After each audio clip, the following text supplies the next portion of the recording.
योगी सरकार की कैबिनेट से इस्तीफा देकर खलबली मचा देने वाले दिग्गज नेता स्वामी प्रसाद मौर्य का अब अगला कदम क्या होगा, इसके लिए उन्होंने 2 दिन का समय लिया है। 2 दिन बाद वो अपने पत्ते खोलने वाले हैं। इन 2 दिनों में ये तो साफ हो जाएगा कि वो किस पार्टी में जाने वाले हैं, लेकिन सबसे ज्यादा नजर इस पर रहेगी कि क्या स्वामी प्रसाद मौर्य की देखा देखी यूपी में बीजेपी के और विधायकों के भी इस्तीफे होंगे।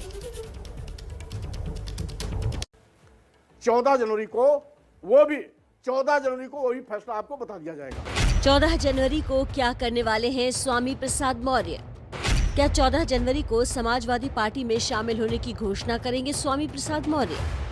क्या 14 जनवरी को बीजेपी के और विधायकों को तोड़ेंगे मौर्य? योगी सरकार के कैबिनेट मंत्री स्वामी प्रसाद मौर्य के अचानक इस्तीफे से यूपी में जो सियासी उथल-पुथल मची है, उसको देखते हुए ये 2 दिन बहुत महत्वपूर्ण हो गए हैं। स्वामी प्रसाद मौर्य का अगला ठिकाना कहाँ होगा, ये उन्होंने खुलकर नहीं बताया। 2 दिन में सब कुछ साफ होने की बात कह गए, लेकिन इस्तीफे के ऐलान के साथ ही समाजवादी पार्टी के अध्यक्ष अखिलेश यादव के साथ उनकी मुलाकात की इस तस्वीर ने काफी हद तक संकेत दे दिए हैं। कहाँ जाएंगे 2 दिन बाद तो बता देंगे। तो क्या स्वामी प्रसाद मौर्य अखिलेश की साइकिल की सवारी करेंगे, इसका पता भी 2 दिन में चल जाएगा। लेकिन अखिलेश के साथ मौर्य की मुलाकात की तस्वीर ने संकेत तो दे ही दिए हैं। रही सही कसर अखिलेश यादव के ट्वीट ने कर दी। उन्होंने लिखा, इस बार सभी शोषितों, वंचितों, उत्पीड़ितों, उपेक्षितों का मेल होगा और भाजपा की बांटने व अपमान करने वाली राजनीति के खिलाफ सपा की सबको सम्मान देने वाली राजनीति का इनकलाब होगा। 22 में सबके मेल मिलाप से सकारात्मक राजनीति का मेला होवे, भाजपा की ऐतिहासिक हार होगी। मौर्य की बगावत के बाद बीजेपी के सामने अब अपने कुनबे को बचाने की चुनौती आन पड़ी है। सबकी नजर इस पर है कि आखिर यूपी में स्वामी प्रसाद मौर्य की राह पर बीजेपी के और कितने विधायक चलने वाले हैं। मौर्य बीजेपी के और कितने विधायकों को तोड़ेंगे। खुद मौर्य ने दर्जनों विधायकों के टूटने का दावा करके सियासी पारा चढ़ा दिया है। ये दर्जनों विधायक आएंगे, दर्जनों इस्तीफा देंगे, अभी दर्जनों देंगे। आप देखते रहिए, कहाँ पर जाएंगे? अभी आगे की वार और आगे की धार देखते रहिए। जिस वार और धार की बात मौर्य ने प्रेस कॉन्फ्रेंस में की, उसके कुछ घंटे बाद बीजेपी कैंप का दरकना शुरू हो गया। मौर्य का इस्तीफा होते ही बीजेपी से विधायकों के इस्तीफों की लाइन लग गई। 3 और विधायकों ने त्यागपत्र दे दिया, जिनमें शामिल हैं रोशन लाल वर्मा, बीजेपी विधायक तिलहर शाहजहांपुर, भगवती प्रसाद सागर, बीजेपी विधायक बिल्हौर कानपुर, ब्रिजेश प्रजापति, बीजेपी विधायक तिंदवारी बांदा। रोशन लाल वर्मा वही विधायक हैं जो मौर्य के इस्तीफे की हार्ड कॉपी लेकर राजभवन गए थे।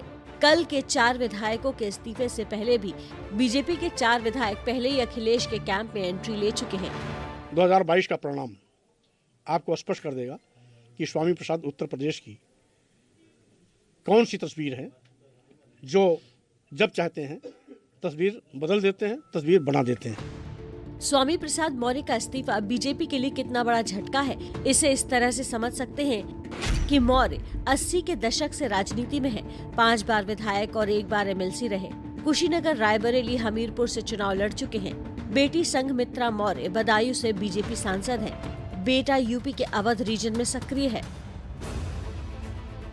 2017 में यूपी में प्रचंड बहुमत से जीती बीजेपी को अब स्वामी प्रसाद मौर्य वाले एपिसोड के बाद भीषण सियासी लैंडस्लाइड का डर सता रहा है। इस्तीफे के बाद मौर्य के अखिलेश के साथ खड़े होने की तस्वीर ने बीजेपी की चिंता और गहरा दी है।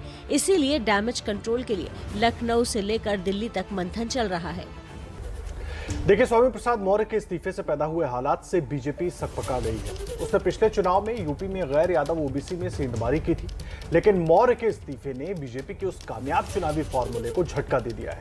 यही बीजेपी की असली चिंता वो है, इसलिए मौर्य की मान मनोबल और पूरे प्रकरण में अब डैमेज कंट्रोल की कोशिशें हो रही हैं। 2022 का परिणाम आपको स्पष्ट कर देगा कि स्वामी प्रसाद उत्तर प्रदेश की कौन सी तस्वीर है। हमें किसी नजर शिकायत नहीं, न अमित शाह जी से, न नड्डा जी से, न योगी जी से।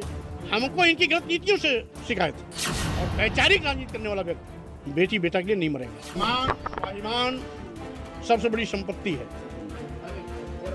मंत्री का पद भी उसके आगे छोटा है। ये तलखी, ये तेवर, ये अंदाज यूं ही नहीं है। योगी सरकार के कैबिनेट से इस्तीफा देने के बाद स्वामी प्रसाद की बॉडी लैंग्वेज, उनका आत्मविश्वास बहुत कुछ कह रहा है। उनका जो भी गेम प्लान हो, इस पूरे एपिसोड ने बीजेपी को चिंता में डाल दिया है। बीजेपी कैंप से फॉरेन डैमेज कंट्रोल की कोशिशें हुई। सूत्रों के मुताबिक अमित शाह ने स्वामी प्रसाद मौर्य को मनाने का जिम्मा डिप्टी सीएम केशव प्रसाद मौर्य को सौंपा। केशव प्रसाद मौर्य इस्तीफा देने वाले दूसरे असंतुष्ट विधायकों को भी मनाने में जुटे। यही नहीं, यूपी बीजेपी अध्यक्ष स्वतंत्र देव सिंह और संगठन महामंत्री सुनील बंसल को भी इस काम में लगाया गया। 2017 के विधानसभा चुनाव में बीजेपी ने स्वामी प्रसाद मौर्य के ज्यादातर करीबियों को टिकट दिया, क्योंकि बीजेपी को स्वामी प्रसाद मौर्य की अहमियत पता है। इसी वजह से स्वामी प्रसाद मौर्य के इस्तीफे के बाद बीजेपी लगातार उन्हें मनाने की कोशिश कर रही है। बीजेपी के बड़े नेता स्वामी प्रसाद मौर्य के खिलाफ बयानबाजी करने से बच रहे हैं। यहाँ तक कि बीजेपी प्रवक्ता गौरव भाटिया ने मौर्य के इस्तीफे के बाद उनके खिलाफ एक ट्वीट किया, लेकिन उसके कुछ ही घंटों बाद उन्हें ट्वीट हटाना पड़ा। डिप्टी सीएम केशव प्रसाद मौर्य ने सोशल मीडिया के जरिए भी मान मनोबल में देरी नहीं की। उन्होंने ट्वीट किया, आदरणीय स्वामी प्रसाद मौर्य जी ने किन कारणों से इस्तीफा दिया है मैं नहीं जानता हूँ। उनसे अपील है कि बैठकर बात करें। जल्दीबाजी में लिए हुए फैसले अक्सर गलत साबित होते हैं। लेकिन जब तक केशव प्रसाद मौर्य का ये ट्वीट आता, तब तक बात बहुत आगे निकल चुकी थी। लेकिन अब सवाल ये आता है कि ऐन चुनावी बेला पर स्वामी प्रसाद मौर्य के इस्तीफे से बीजेपी को इतनी चिंता क्यों सता रही है?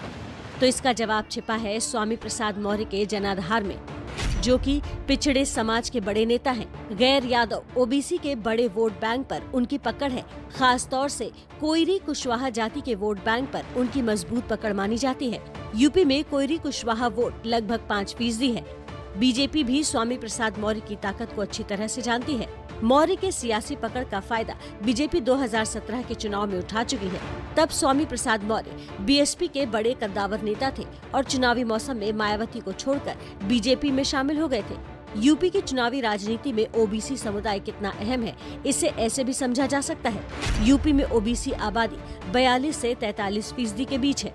2017 के चुनाव में बीजेपी ने 125 ओबीसी उम्मीदवार मैदान में उतारे थे। स्वामी प्रसाद मौर्य का कितना असर है, इसकी एक बानगी 2019 के लोकसभा चुनाव में भी दिखी, जब उनकी बेटी संघमित्रा मौर्य ने समाजवादी पार्टी की पारंपरिक बदायूं सीट पर मुलायम सिंह यादव के परिवार के सदस्य धर्मेंद्र यादव को हराकर हलचल मचा दी थी। अब यूपी की चुनावी बेला पर मौर्य के बीजेपी छोड़ने के बाद नजर इस पर रहेगी कि क्या उनकी सांसद बेटी भी पिता की राह पर चलेंगी। बात बेटी और बेटे की नहीं है, बात विचारधारा की है। अगर बेटी बेटे को या मुझको एक नहीं 50% कर दे दे, लेकिन जिस तरीके से 5 साल मैंने इनकी विचारधारा को देखा, पढ़ा, मैं अम्बेडकर विचारधारा का हूँ और अम्बेडकर विचारधारा के लोगों को भारतीय जनता पार्टी में जिस तरीके से 5 साल कसक के साथ काम करना पड़ा, वो पीड़ा मेरी है। बहरहाल यूपी में बीजेपी के भीतर मची इस भगदड़ से समाजवादी पार्टी के अध्यक्ष अखिलेश यादव की बातें खिली हुई हैं। इस पूरे घटनाक्रम के बीच उन्होंने आज दोपहर 12 बजे लखनऊ में समाजवादी पार्टी ऑफिस में एक बड़ी बैठक बुलाई है।